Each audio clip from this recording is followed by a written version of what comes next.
Water slammed into my face before I even saw the car. Cold, dirty, intentional. My broom slipped out of my hand as the black car rolled to a slow, deliberate stop beside me, like it wanted me to notice. I wiped my eyes, stepped forward, and knocked on the tinted window. Once, twice. The glass slid down just enough for me to see him. Sharp suit, colder eyes. He looked at me like I didn't exist. I tilted my head and said, "You missed a spot. Want me to clean your mistake too?" The driver froze. I could feel it. The man in the back seat didn't blink. Then he opened the door and stepped out. Slow, controlled, dangerous. He reached into his pocket, pulled out a thick stack of cash, and dropped it straight into the muddy water at my feet. "Rati, pick it up," he said. "Every note you touch is yours." I looked down at the money, soaked, sinking, dirty. Then I looked back at him. "I don't clean greed." Silence. Heavy silence. He stared at me for a few seconds longer than necessary, like he was trying to figure out if I was stupid or something worse. On. Then he smirked. Not impressed. Interested. He got back into the car, and just before the window closed, I heard him say something to the driver. "Drive." The car pulled off, and just like that, he was gone. But something didn't feel finished. If you think I just walked away from the biggest mistake of my life, go ahead and hit like right now, because that's exactly what everyone else thought too. I picked up my broom and kept sweeping, because that's what I do. You don't stop working just because someone rich decides to test your dignity. "Amara," one of the other cleaners shouted from across the street. "Are you mad? Do you know how much money that was?" I didn't answer. "What kind of person refuses that?" another one said, laughing. "Even pride has a price." I kept sweeping. One of them walked closer, lowering her voice. "You could have changed your life just now." I finally looked at her. Money that insults you costs more than it pays. She stared at me like I'd just spoken a language she didn't understand. Maybe I had. Because in this city, people don't talk like that. They survive. They grab. They take. Even if it cost them themselves. That night, I couldn't sleep. Not because of the money, because of him. The way he looked at me, like I was a puzzle he hadn't decided to solve yet. Men like that don't just leave things unfinished. And I was right. The next morning, I found an envelope sitting exactly where I keep my tools. No name, no center, just my position, marked. I opened it. Inside was a single sheet of paper. A job offer. No job title. No description. Just a salary so high, I had to read it 3 times to believe it. And an address. My heart didn't race. It tightened. Because nothing about this felt normal. "Amara!" My friend Sade rushed over. "What is it? Why do you look like that?" I handed her the paper. She read it, then screamed, "This is it. This is your breakthrough. This is your way out." "Or my way into something else," I said quietly. She grabbed my shoulders. "Listen to me. People pray for chances like this. You don't ask questions, you go." I looked at the address again. Deep down, I already knew. This was him. And this wasn't generosity. This was a continuation. I went anyway. Because curiosity is sometimes stronger than fear. The building was massive. Glass, steel, silence. Security didn't question me. They were expecting me. That was the first confirmation. I wasn't walking into an opportunity. I was walking into a plan. They led me through long halls, into a room with nothing but a chair and a table. No windows, no decoration, just waiting. So I sat. Minutes passed. Then the door opened, and he walked in. Same calm, same control, same eyes. He didn't sit immediately.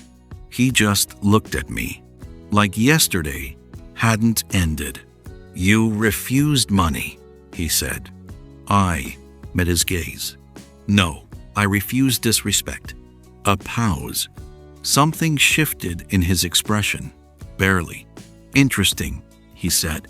He sat down across from me. "I like rare things." I didn't respond. "Most people," he continued, "would have picked up the money before it hit the ground. Most people are used to being bought. And you're not?" "I'm used to being tested." That made him lean back slightly, like he wasn't expecting that answer. "Good. Then let's continue the test," he said. "Straight to it. No pretending. No lies. I'm offering you a position," he said. "High compensation. Immediate start." "What's the job?" I asked. "You follow instructions." "That's not a job description." "It's enough." "It's not." Silence again. This time, heavier. "Do you always ask this many questions?" he asked. "Only when the answers matter." Another pause. Then he smiled. Not warm, calculated. "You'll do tasks, different environments, different situations, no questions. And if I refuse, you walk out, and this conversation never happened. And if I accept, you'll understand why you were chosen." I held his gaze. This wasn't about money anymore. This was about control. And I needed to know what kind of game I was being pulled into. "Fine," I said. "I accept." His smile widened just a little. "Good." Because that was the moment everything changed. My first assignment came the same day. A crowded street. A man accidentally dropped his wallet right in front of me. Stuffed. I picked it up. "Sir, you dropped this." He turned, overly surprised. "Oh, thank you. Thank you so much." Too dramatic. Too rehearsed. I handed it over anyway. He walked off. I kept walking. But I felt it. Eyes. Watching. Always watching. Second test. A woman screaming at a shop owner, accusing him of cheating her. People gathering. Phones out. Chaos. I stepped in. "Let's slow down," I said. She snapped at me. "Stay out of this." "I will, as soon as you're heard properly." Her tone dropped. Slightly. I listened, translated, mediated, resolved it. Peacefully. Too smoothly. Almost like the situation wanted to be resolved. I walked away again. Same feeling. Eyes. Watching. Third test.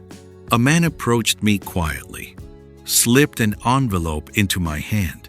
"Just say you saw nothing," he whispered. I didn't even open it. I handed it back. I don't sell silence. He looked annoyed, then walked away. And right there, I knew. None of this was random. Not the wallet, not the argument, not the bribe. This wasn't life. This was design. That night, I stood in my room, staring at the envelope from the job. And for the first time, I felt something I couldn't ignore. Not fear, not excitement, suspicion. Because every step I took felt like it was already decided. And I don't play games I don't understand. If you're starting to see what I'm seeing, subscribe right now, because this only gets deeper from here. The next day, I walked back into that building. This time, I didn't wait to be called. I walked straight to the front desk. "I need to see him." "Do you have an appointment?" "He knows I'm coming." They hesitated. then made a call. Seconds later, "Go in." Of course. I stepped into his office without knocking. He was already looking at me, like he knew exactly why I came. "Something on your mind?" he asked. I didn't sit. "You're staging everything." No reaction. Every situation, every person, every outcome. Still nothing. "You're not testing my actions," I said. "You're studying my limits." That's when he smiled again, not surprised. Satisfied. "Good," he said. "You're faster than I expected." "So I'm right." "Yes." Just like that. No denial. No excuse. "Why?" I asked. "Because people lie," he said calmly. "But pressure tells the truth." "And what truth are you looking for?" He leaned forward. "The kind that doesn't break." Silence. Then I asked the only question that mattered. "And what happens when you find it?" He held my gaze. And for the first time, there was something behind his eyes. "Then," he said quietly, "I change everything." Later that day, as I was walking, I heard, "Stop her." Hands grabbed me before I could even turn around. Cold fingers dug into my arms, pulling me back as a voice cut through the hallway. "She's the one. Check her bag." I didn't resist. I didn't panic. I just watched. Because something about the way it was happening felt familiar. Too clean, too fast, too certain. They unzipped my bag, pulled it open, and there it was. Stacks of cash. Thick, bound, impossible to explain. The room went silent. Then the whispers started. I knew it. Of course, people like her always pretend. I closed my eyes for a second, then opened them slowly. "No," I said, calm, clear. "That's not mine." The head of security stepped forward. "Then explain how it got there." I looked at him. "I was hoping you'd tell me." That didn't go well. They tightened their grip. "Take her in." And just like that, I became the problem. They pushed me into a room. Same building. Different energy. No empty chair this time. Just pressure. One man sat across from me. Cold face. No patience. "You've been stealing from this company," he said. "No. We have evidence." "Then you don't need me to confess." His jaw tightened. "Confession makes it easier." "For who?" "For you." I leaned forward slightly. "If I say I did it, what happens?" "You walk away." "And if I don't?" He didn't hesitate. "You go to prison." Silence. Heavy. Calculated. I nodded slowly. "So this is the part where I'm supposed to break." He didn't respond. Because he didn't need to. It was obvious. Hours passed. Same question. Same accusations. Same script. They wanted me to fold. They wanted me to trade truth for comfort. And the scary part? It would have been easy. Too easy. Just say the words. Take the money. Walk away. No consequences. No struggle. No fight. Just freedom. I sat back in the chair, staring at the table. And for a moment, I thought about my brother, his hospital bills, his medication, the nights I stayed awake wondering how I'd pay for the next week. And for the first time, the lie felt tempting. If you think this is where I gave in, you don't know me yet. Hit like right now if you believe some things are worth more than money. The door opened, and he walked in. Mr. Kang. No rush, no emotion, just presence. Everyone else straightened up instantly.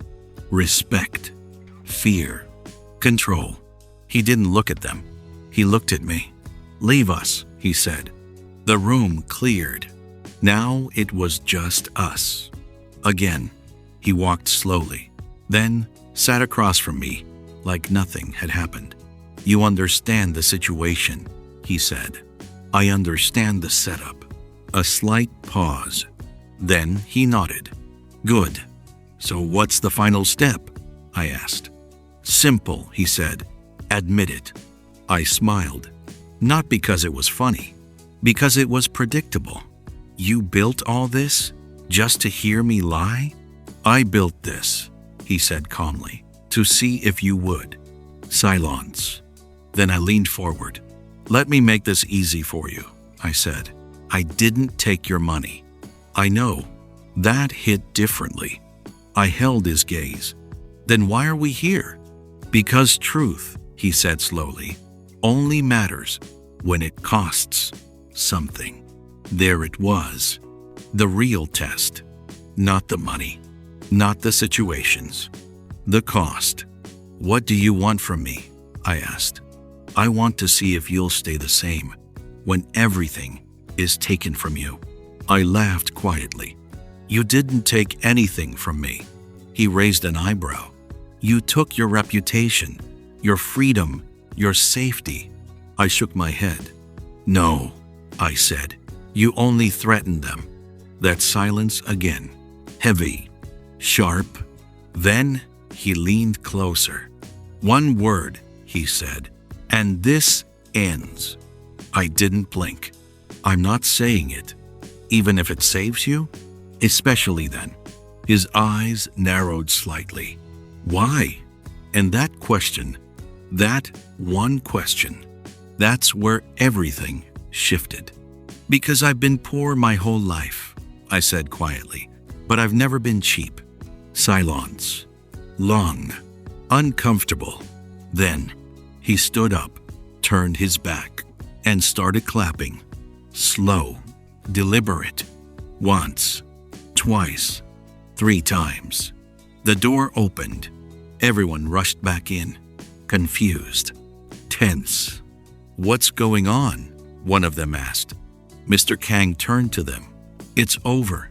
They looked at each other. "Sir, the case."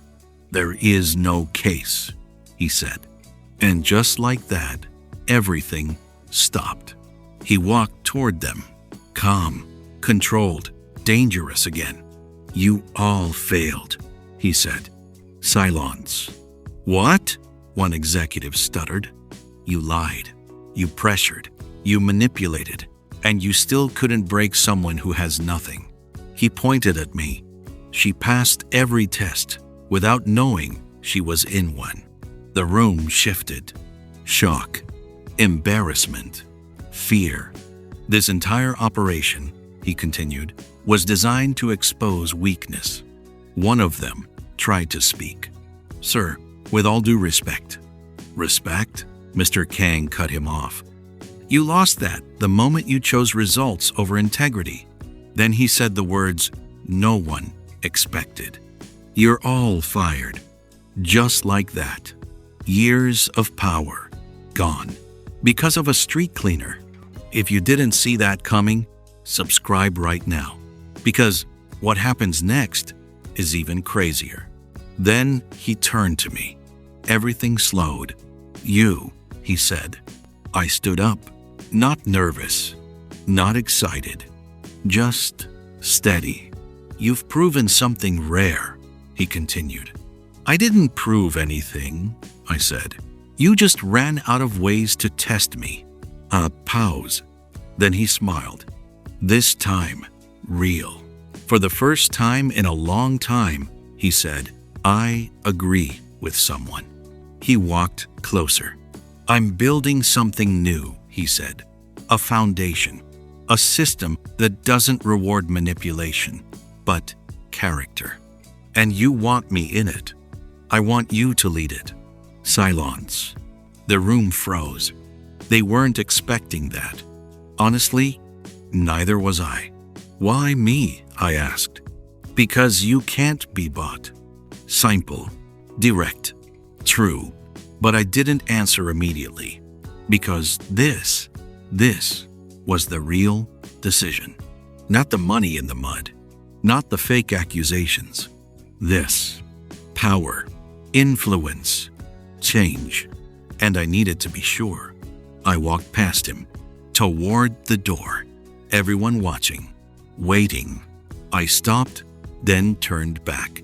"I'll accept," I said. Relief flashed across some faces, shock across others.